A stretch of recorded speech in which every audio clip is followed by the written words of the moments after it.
Hey, it's Rex Brown for Pantera. You're watching Loudwire.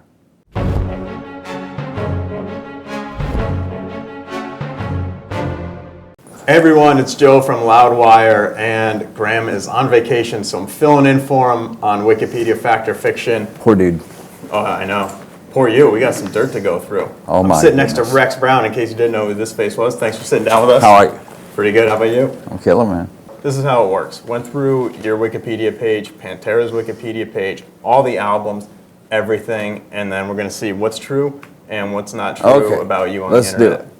All right, so Rex Robert Brown Correct. is your full name, and you were born in Graham, Texas on July 27th, 1964. Okay. That's true. That's true. All right, you're a Leo. I like it. That's a Leo. I'm a Leo too. All right, and it It's says actually 68. 68? Yeah. Instead No, of I'm joking. It's 68. Uh-oh. So now you're going to give us the misinformation. You'll have to come back again, and then we'll correct it all over. And I was planning on doing that anyway. I got something special coming up this year. Huh? All right, it says that you were a member of the Boy Scouts of America and achieved the rank of Eagle Scout. True. Now, did you have an Eagle Scout project that you had to do? Oh, I can't remember last week, dude. Yeah, I'm sure we did, yeah. All right, just not sure what it was. Something good, though, I hope. No, I think they booted me out for smoking weed. I can't remember. Yes, But that was after you got the Eagle That was after Scout. I got the Eagle. All right. Nowhere else to go from there anyway, right? I just thought my kids don't see this. All right, and it says you became a fan of ZZ Top and Def Leppard as a youth and started playing bass when you were 12 years old. True, semi-true, yeah. What's not true about it? ZZ Top was way early on.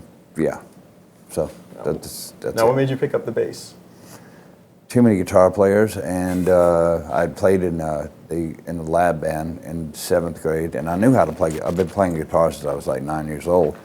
So, but every chord was different. It was a Chet Atkins, every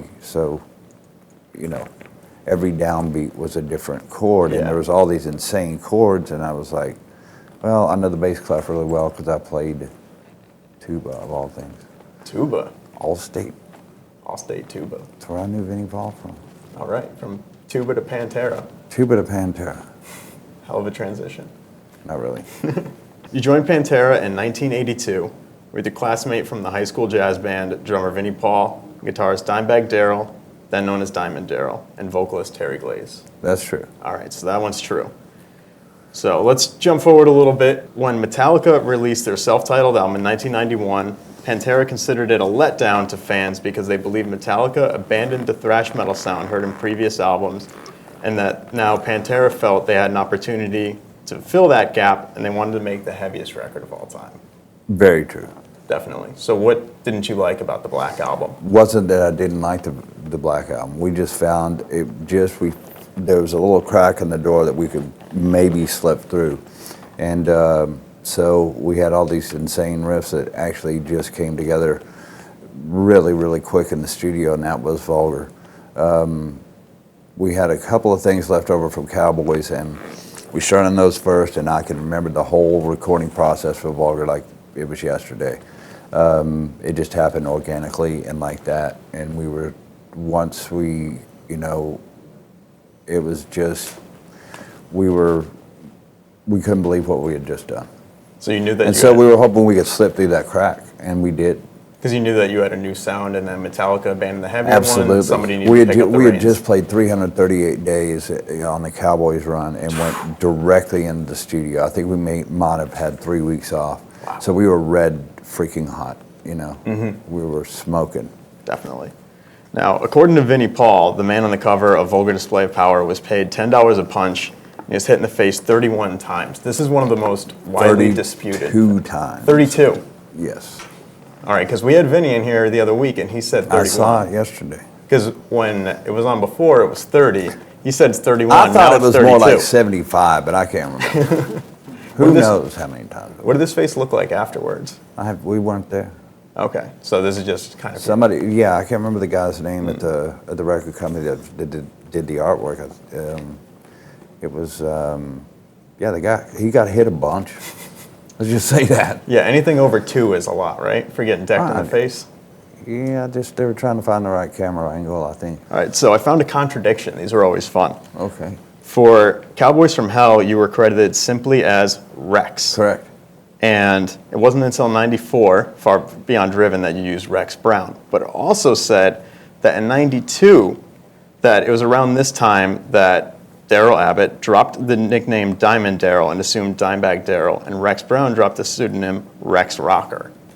So it's saying here, you're saying here that you were credited as just Rex, not Rex Rocker in 1990, but here it says around 92, you dropped Rex Rocker. No, it happened before then. Definitely happened before then. Both of them happened before then. All right, so you made the change full swing with Cowboys, new sound, new names. Yeah, Rex, just Rex. Gotcha. All right, so we cleared up a little bit of fiction. Something's not right on there, and now it is. Woo. So Reinventing the Steel debuted at number 4 in the Billboard 200 and included Revolution's My Name and Goddamn Electric, the latter of which featured a Kerry King outro solo recorded backstage in one take during Ozfest in Dallas. True. So one take. I wasn't there, but I would say, knowing Kerry, one take, that's all you need. That's all he needs. It also says that when you played the Beast Feast Festival in Japan in 2001, it was the last time that Pantera performed together. And then back home, the band planned to release its 4th home video in summer 2002 and record another studio album later that year, but neither came about. Yeah, that's true. So were there any recordings, any demos that were made for the follow-up to Reinventing the Steel? No, because we were fixing to go to Europe. In fact, we've gone to Europe, and 9/11 happened. So we packed up and came home. I had small children, and also we didn't know what the world was coming to. And then that's when everything kind of went to shit. So no recordings, anything for that next album? Not that I can remember, man. We really didn't, unless we, when we went in the studio, we recorded, 10, 11 songs. We didn't record anymore. We didn't want any, filler kind of things.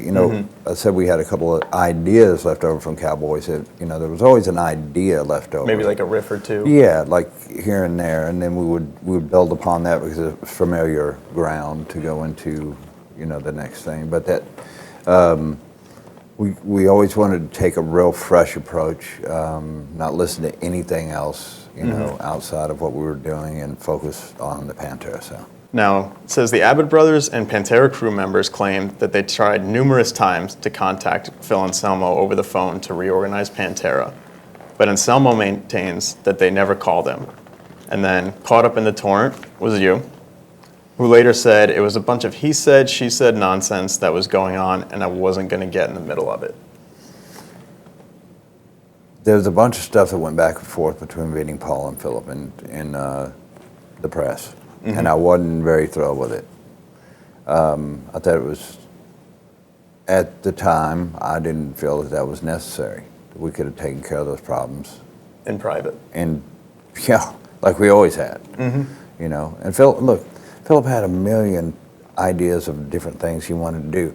At that point, we needed to take a serious break. And we had just been going for 12 years straight.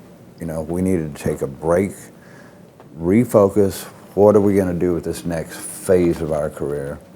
It wasn't about me and Philip going off to do an Oz Fest or anything like that. We wrote that album in 1998. So for me, I was caught in the middle of all that, and I didn't like the way it went down. And it wasn't the fact that Philip wasn't taking calls; he wasn't taking calls from anybody, So it wasn't like he was just singling out Vinnie Paul. No, he wasn't. It was he wanted to do. It was a rough time, man. It really was. Now, do you wish, maybe in hindsight, that you did get involved? Maybe something. No, I mean, dude, I tried. I made every attempt in the world.